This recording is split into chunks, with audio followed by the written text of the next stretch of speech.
Hollywood के अंदर लोग एक हीरो के हेयर स्टाइल तेरे नाम में आने के बाद सेंटर पार्टिंग करके नहीं घूमते हैं, ठीक है। तो जा सिमरन जीले जिंदगी नहीं होता है वहां पे एक पिक्चर रिलीज होने के बाद, उसका डायलॉग ऐसे यूज नहीं करते लोग लूजली लाइफ के अंदर। अरे उसकी बेटी है ना, उसका बेटा है ना, यहाँ पे वर्शिप है, हीरो वर्शिप का एक ट्रेंड है। हॉलीवुड में तो नहीं है कि लैरी डेविड की बेटी क्या करती है, लैरी डेविड की बेटी तो नौकरी करती है, उसको कौन जानता है। हॉलीवुड में तो हर बार आपको नया शुरू करना पड़ता है। Are we getting closer to Hollywood in terms of style and substance? Do you want to? Well, Indian film industry annually almost लगभग 2000 फिल्में प्रोड्यूस करती है और हॉलीवुड एनुअली लगभग सिर्फ 800 फिल्में। बट इतनी कम मूवीज प्रोड्यूस करने के बाद भी हॉलीवुड ग्लोबल बॉक्स ऑफिस पर राज करता है। और अब तो ग्लोबल बॉक्स ऑफिस के साथ साथ हॉलीवुड मूवीज इंडियन मार्केट में इंडियन मूवीज से भी ज्यादा बिजनेस करने लगी है। इस चीज का ही ताजा एग्जाम्पल है स्पाइडरमैन ब्रांड न्यू डे, जिसने अपने फर्स्ट वीकेंड में 300 करोड़ कमा डाले और लाइफ टाइम कलेक्शन में ये फिल्म इजिली 600 करोड़ कमाने वाली है। और पता है, स्पाइडरमैन के साथ साथ इस साल Odyssey, Project Hail Mary, Obsession ने भी लिमिटेड स्क्रीन्स के बावजूद इंडिया में बहुत तगड़ा बिजनेस किया। और इंडिया में हॉलीवुड मूवीज की हाइप इतनी ज्यादा हो चुकी है कि अब Indian film makers Indian movies को इंडिया में ही हॉलीवुड फिल्मों के साथ रिलीज करने से डर रहे हैं। ऑर्मैक्स मीडिया, जिनके रिपोर्ट्स काफी रिलायबल होते हैं, तो ऑर्मैक्स मीडिया की रीसेंट जुलाई 2026 की रिपोर्ट के अकॉर्डिंग इंटरनेशनल सिनेमा ने इंडियन बॉक्स ऑफिस पर अपना all time 17% market share capture कर लिया है। और वहीं दूसरी तरफ इसी जुलाई 2026 में पहली बार हिंदी सिनेमा का शेयर ड्रॉप होकर 40% के नीचे चला गया है। माने 2026 हॉलीवुड के लिए इंडिया में सबसे बड़ा साल बनने जा रहा है, जो कि 2019 के रिकॉर्ड यानी कि 1595 करोड़ को भी ब्रेक करने वाला है, जब एवेंजर्स एंड गेम आई थी। और पता है, जुलाई में जितनी भी इंडियन फिल्में रिलीज हुई थी उन सब का एक्यूमुलेटेड नंबर एक तरफ और स्पाइडरमैन ब्रांड न्यू डे का इंडिया कलेक्शन एक तरफ, जैसा कि आप ऑर्मैक्स मीडिया के इस बार चार्ट में भी देख सकते हो। मतलब हॉलीवुड अब इंडिया को एक फॉरेन मार्केट की तरह नहीं बल्कि एक कोर डोमेस्टिक मार्केट की तरह ट्रीट कर रहा है। पहले हॉलीवुड फिल्में मुश्किल से हिंदी में रिलीज होती थी, बट आज नोटिस करना तमिल, तेलुगु, मलयालम, कन्नड़ा सब में डब होके आ रही है। डूम्सडे को ही देख लो। कुछ लोगों का तो ये भी कहना है कि जिस तरह हॉलीवुड ने बाकी कंट्रीज की फिल्म इंडस्ट्री को डिस्ट्रॉय करके उनके फिल्म बिजनेस को टेक ओवर किया था, वैसा ही कुछ अब हॉलीवुड इंडिया में भी करने वाला है। तो क्या मान लिया जाए कि हॉलीवुड अब इंडिया में बॉलीवुड, कॉलीवुड, टॉलीवुड को एस्टेरॉइड्स की तरह सारे डायनासोर्स को सुअर बना देने वाली है? वेल, अगर आप इस वीडियो को ये सोचकर स्किप करने वाले हो कि इस टॉपिक पे तो ऑलरेडी काफी लोगों ने बहुत बात करा है, तो हम सिर्फ हॉलीवुड की इस डोमिनेशन पे नहीं बल्कि इसकी शुरुआत कैसे हुई, क्योंकि एक टाइम पर हॉलीवुड सिर्फ टियर 1 सिटीज और प्रीमियर मल्टीप्लेक्सेस तक लिमिटेड था। सिर्फ इंग्लिश स्पीकिंग अर्बन क्राउड इनकी प्राइमरी टारगेट ऑडियंस होती। बट अब ऐसा नहीं है। एक टाइम था जब साउथ इंडस्ट्री ने बॉलीवुड को घर में घुस के कुत्ते की तरह मारा था, बट फिर भी बॉलीवुड सर्वाइव कर गया। Credit goes to films like Dhurandhar, जिसे बॉलीवुड के लोगों ने ही गरियाया। बट हॉलीवुड के साथ ऐसा नहीं होने वाला, क्योंकि वो बॉलीवुड के साथ इस रेस में है ही नहीं। और आपको ये भी बताएंगे कि कैसे इंटायर क्रिएटर कम्युनिटी खुद आगे जाकर बॉलीवुड के डाउनफॉल का सबसे बड़ा रीजन बनने वाले। और उस पर भी बात करेंगे कि कैसे मोदी जी खुद हॉलीवुड के सक्सेस इन इंडिया में बहुत बड़ा रीजन रहे। तो हमारी आज की वीडियो होने वाली है हॉलीवुड के राइज के ऊपर एक डिटेल केस स्टडी। तो वेल, आज हॉलीवुड पूरी दुनिया में डोमिनेट कर रहा है, बट पहले ऐसा बिल्कुल भी नहीं था। ऐसा बताया जाता है कि 19th सेंचुरी की शुरुआत में फ्रांस फिल्म बिजनेस को ग्लोबली डोमिनेट करता था, लेकिन वर्ल्ड वॉर 1 और 2 में फ्रांस को इतना भयंकर डैमेज होता है कि फ्रांस के लिए पहले की तरह बहुत ज्यादा मात्रा में मूवीज प्रोड्यूस कर पाना पॉसिबल ही नहीं हो पाता। बट उसी दौरान अमेरिका बाकी कंट्रीज के कंपेरिजन में बहुत ज्यादा स्टेबल सिचुएशन में होता है और इसीलिए अमेरिकन ने ज्यादा नंबर में मूवीज प्रोड्यूस करना शुरू किया होता है, ग्लोबली डिस्ट्रीब्यूट भी किया होता है और देखते ही देखते ग्लोबल मार्केट को डोमिनेट करने लगता है। और सिर्फ ऐसा नहीं था कि अमेरिकन फिल्म इंडस्ट्री, हॉलीवुड ने ऑलमोस्ट सारी कंट्रीज में फिल्म बिजनेस को डोमिनेट कर लिया था। This is how Hollywood became the center of the entertainment industry. Yes, finally. This is the business. Actually India, Japan और चाइना ही कुछ ऐसी कंट्रीज थी जिन्होंने सबसे ज्यादा टाइम तक हॉलीवुड को रेजिस्ट करके रखा था, उन्हें घुसने नहीं दिया था। तो अब जापान और चाइना वालों की प्रॉब्लम्स हम उन पे छोड़ते हैं और इंडिया पे फोकस करते हैं। तो जब साइलेंट मूवीज का एरा था तब इंडिया में अमेरिकन मूवीज ही ज्यादा चलती थी, लेकिन पोस्ट इंडिपेंडेंस इंडिया के लोगों ने ही बहुत से फिल्म स्टूडियो शुरू किए और बहुत पावरफुल सिनेमा भी बनाया, इंडियन मार्केट को डोमिनेट किया। और उस टाइम पे इंडिया के लोग ओनली इंडियन मूवीज ही देखना प्रेफर करते थे, इसलिए 1980s तक हॉलीवुड मूवीज का मार्केट शेयर इंडिया में लेस देन 2% ही था। लेकिन 90s में Jurassic park, matrix and Titanic जैसी मूवीज की वजह से हॉलीवुड इंडिया में अपने पैर जमाने लगा। 90s में हॉलीवुड का मार्केट शेयर ऑलमोस्ट 5% हो गया और अब नियरली 2000 आते आते इंडिया में हॉलीवुड मूवीज देखना एक कूल चीज माने जाने लगी। इसलिए अक्सर लोग हॉलीवुड मूवीज की सीडी खरीदते और घर पे टीवी में मूवीज देखते और आधे से ज्यादा हम गरीब इंडियंस वो 20-20 रुपए में पायरेटेड सीडी डीवीडीज भी खरीदते और ये फिरंगी लोग उसके भी वीडियोस बना डालते। No trip to India is complete without indulging in one of India's greatest gifts to the world, Bollywood cinema.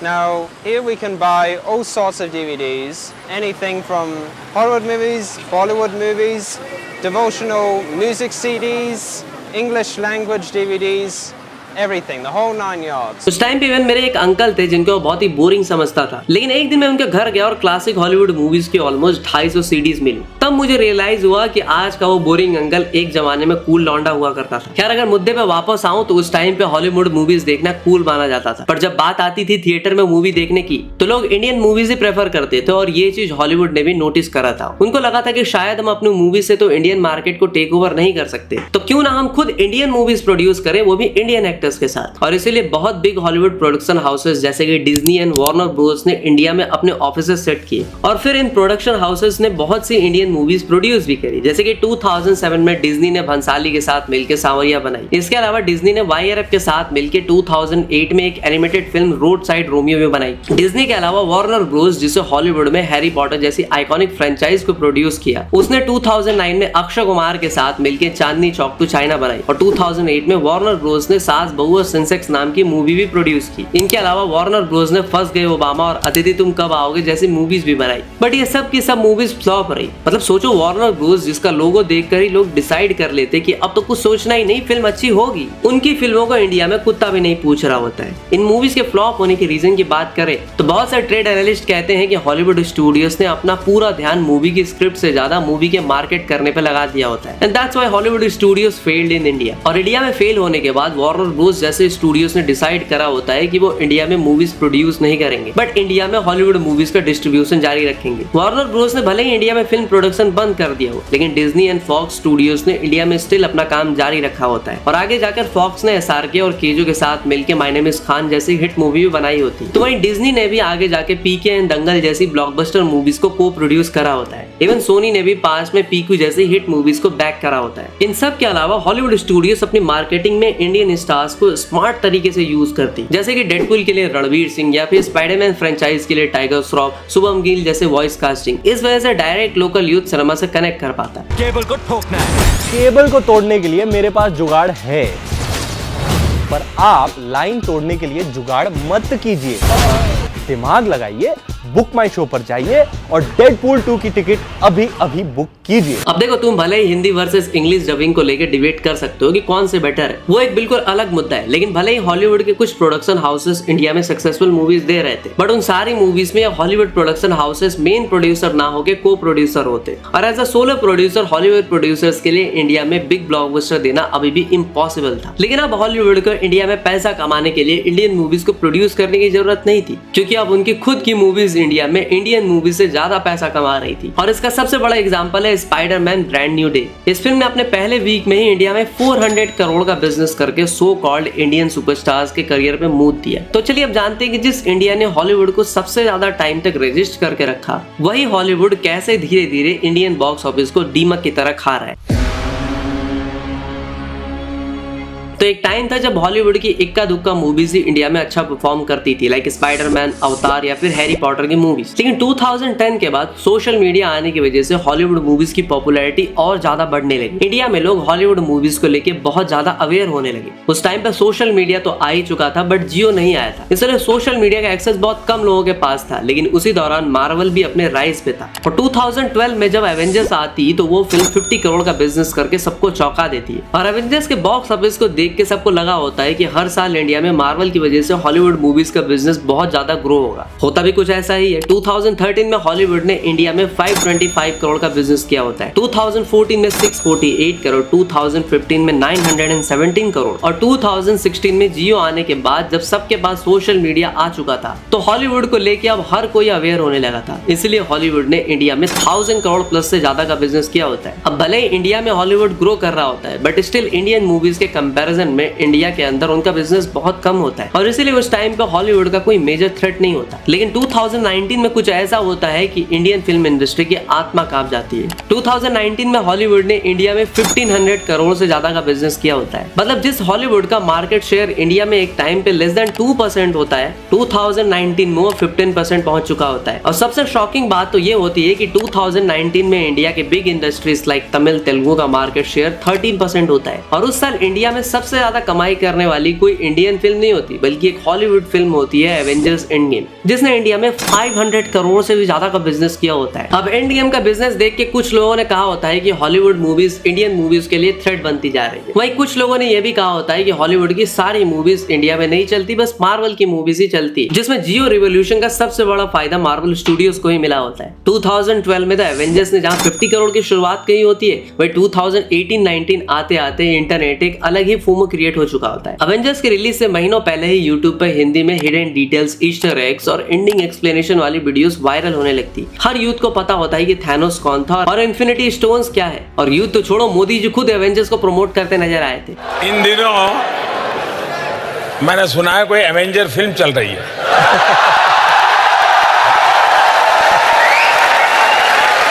और कहते हैं कि भिन्न भिन्न ग्रहों के लोग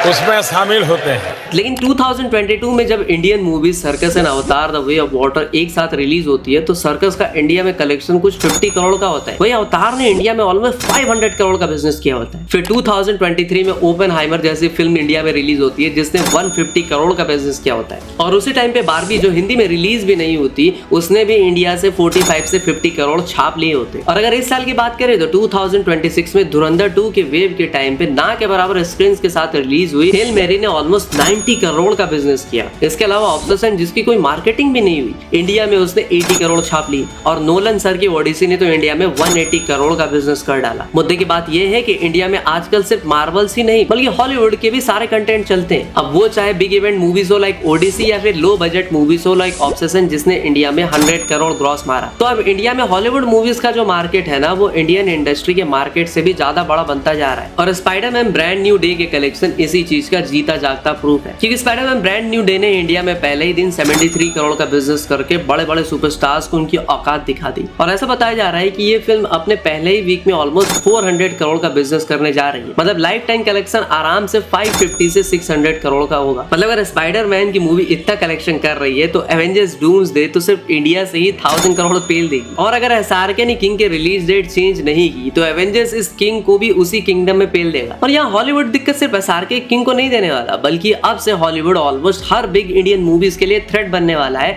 और उसमें मेरे जैसे, या यूं कहे कि पूरी की पूरी सिनेमा रिव्यूअर कम्युनिटी ना चाहते हुए भी हॉलीवुड को बहुत बड़ा हेल्प करने वाली है, जिस पे आगे बात करेंगे। और तुम्हें पता ही है कि इंडिया में बहुत से रीजनल इंडस्ट्रीज है, और जब दो इंडस्ट्रीज की मूवीज एक ही दिन पे रिलीज होती है, तो स्क्रीन का लफड़ा होता है। और ऊपर से जब हॉलीवुड मूवीज भी इंडिया में अच्छा खासा बिजनेस करती रहेंगी, तो ये स्क्रीन का लफड़ा और भी ज्यादा होगा। साथ ही साथ हॉलीवुड मूवीज इंडिया के बिजनेस को बहुत तगड़ा डेंट मारेगी। वैसे यू नो कि बहुत से लोग बोलेंगे कि इंडियन मार्केट या स्पेसिफिकली हिंदी मार्केट बहुत बड़ा है और हॉलीवुड यहाँ परमानेंटली कभी डोमिनेट नहीं कर पाएगा, क्योंकि at the end of the day India के लोग तो इंडियन स्टार्स को ही प्रेफरेंस देंगे। तो आपको एक डेटा दिखाता हूँ, ये पाई चार्ट आपको दिख रहा है, मैंने नहीं बनाया, ऑर्मेक्स मीडिया का ही है। आज हिंदी तेलुगु के बाद 17% इंडिया का ग्रॉस डोमेस्टिक कलेक्शन इंटरनेशनल फिल्में खा के बैठी है। और जब से हिंदी सिनेमा एग्जिस्ट करता है ना, तब से पहली बार हिंदी सिनेमा का शेयर 50% से नीचे गिरा है, जो तब भी नहीं हुआ था जब साउथ की बाहुबली, केजीएफ, पुष्पा जैसी मास मसाला फिल्में आई। और अभी तो सिर्फ अगस्त चल रहा है, अभी साल में 4 महीने बाकी हैं। और हाँ, यही सेम चीज सालों पहले स्पेन के लोग भी सोचा करते थे। स्पेन भी हिंदी की तरह टॉप 5 मोस्ट स्पोकन लैंग्वेजेस में से आती है, बट आज स्पेनिश मूवीज का बॉक्स ऑफिस पे कोई दबदबा नहीं। बट हॉलीवुड ने स्पेन में अपनी मूवीज को सालों पहले प्रमोट करना शुरू करा और स्पेनिश में डब करके रिलीज भी करा। एंड एज यू नो कि हॉलीवुड मूवीज अच्छी तो होती हैं, तो आज की डेट में स्पेन के बॉक्स ऑफिस पर हॉलीवुड का मार्केट शेयर ऑलमोस्ट 80% का है, और वही स्पेनिश मूवीज का मार्केट शेयर बस 20% का। और मार्केट शेयर से याद आया कि इस साल ऐसा प्रेडिक्ट किया जा रहा है कि इंडिया में हॉलीवुड का मार्केट शेयर 15 से सीधा 25% तक जाने वाला है। और फिर वो दिन दूर नहीं जब हॉलीवुड मूवीज का मार्केट शेयर 25 से 50% भी हो जाएगा। बट अब क्वेश्चन ये आता है कि इंडिया क्वांटिटी वाइज प्रोडक्शन में हॉलीवुड से बहुत आगे, फिर भी हॉलीवुड कैसे धीरे धीरे इंडियन फिल्म इंडस्ट्री यानी कि हिंदी, तमिल और तेलुगु को इंडिया में डोमिनेट कर रहा है।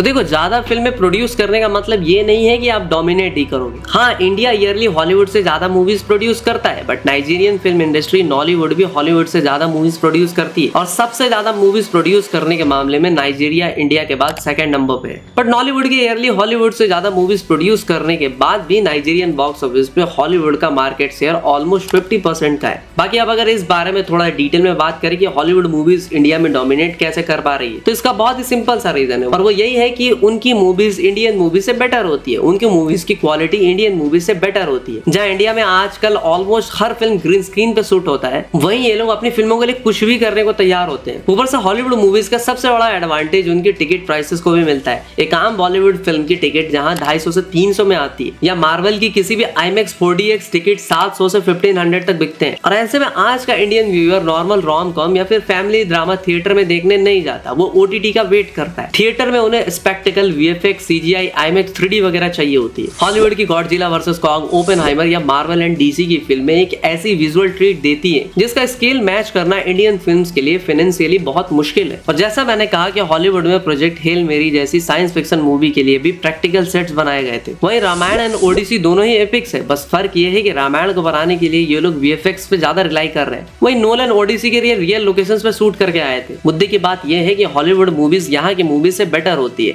इसलिए आजकल Hollywood movies Indian box office पर इंडियन मूवीज से भी काफी अच्छा परफॉर्म कर रही है। बट अगर हम थोड़ा डीप में जाएं और हम ये पता लगाने की कोशिश करें कि इंडिया में हॉलीवुड मूवीज के वर्क करने के पीछे दो मेजर रीजंस क्या हैं, तो पहला रीजन ये है कि इंडिया में वही हॉलीवुड मूवीज वर्क करती है जो यूजुअली इंडिया में नहीं बनती। फॉर एग्जांपल, हॉलीवुड की सुपर हीरो मूवीज इंडिया में बहुत चलती है, क्योंकि आजकल इंडिया में बॉलीवुड हो या फिर साउथ, हर इंडस्ट्री के बराबर सुपर हीरो मूवीज बनती है। इसके अलावा हॉलीवुड की science fiction movies like project hello मेरी भी इंडिया में बहुत चल चुकी है, क्योंकि इंडियन फिल्म मेकर्स आज तक एक डिसेंट साइंस फिक्शन मूवी बना ही नहीं पाए, और इंडिया में हॉरर के नाम पे आजकल ओनली हॉरर कॉमेडी फिल्में बनती है। इसलिए इंडियन ऑडियंस को सीरियस हॉरर मूवीज की तलाश में हॉलीवुड की ऑब्सेशन या फिर कंज्यूरिंग जैसी मूवीज देखनी पड़ती है। अब अगर दूसरे रीजन की बात करूं तो वो ये है कि Hollywood film makers Indian film makers के कंपैरिजन में इंडियन ऑडियंस को बहुत अच्छे से ट्रीट करते हैं। जैसा कि तुमने देखा होगा कि बहुत से इंडियन डायरेक्टर्स इंडिया की ऑडियंस को ब्लेम करते रहते हैं या फिर डिग्रेड करते रहते हैं। जैसे कि सत्यजीत रे के according Indian audience unsophisticated and backward audience है, और सिद्धार्थ आनंद के अकॉर्डिंग तो उनकी मूवी फाइटर बहुत अच्छी थी, बट चली इसलिए नहीं क्योंकि मोस्टली इंडियंस कभी प्लेन में नहीं बैठे। मतलब सिद्धार्थ भाई, लोगों को गरीब बोलने का तरीका थोड़ा कैजुअल नहीं है, मैंने नाच ना आवे तो आंगन टेढ़ा।